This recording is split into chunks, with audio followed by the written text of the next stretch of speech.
ધાનેરા તાલુકાનું થાવર ગામ આજે દેશભક્તિના રંગે રંગાયું છે. કેમ કે થાવર ગામનો યુવાન જે સતત 17 વર્ષ સુધી દેશની સેવા કરી આજે નિવૃત્ત થઈ માદરે વતન થાવર ગામે આવે છે. દેશ સેવામાં જોડાયેલા યુવકનું માદરે વતન આગમન થતા આજે ખૂબ જ મોટી સંખ્યામાં યુવાનો વડીલો બાઇક રેલી સાથે ખૂબ જ ભવ્ય સ્વાગત કરવામાં આવ્યું છે. પુષ્પવર્ષા કરવામાં આવી રહી છે દેશના જવાન પર.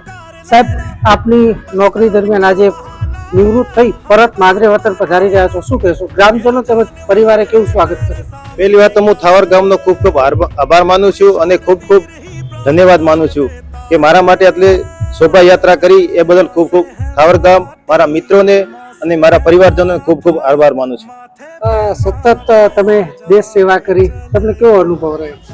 સતત સેવા કરી એમાં સતત આપણા જો મારી ડ્યુટી વધારે જમ્મુ કાશ્મીરમાં અને રાજસ્થાનમાં, એ બદલ મને થોડી તકલીફો વધારે રહી જમ્મુ કાશ્મીરમાં.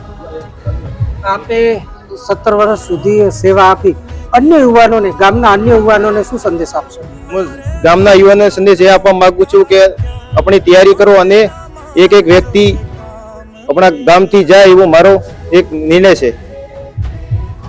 સતત દેશની સેવા કરી માદરે વતન ફરેલા યુવકે ગ્રામજનો તેમજ વડીલો અને યુવાનોનો આભાર માન્યો છે. સાથે સાથે યુવાનોને પણ દેશ સેવામાં જોડાવા માટે અપીલ કરી છે.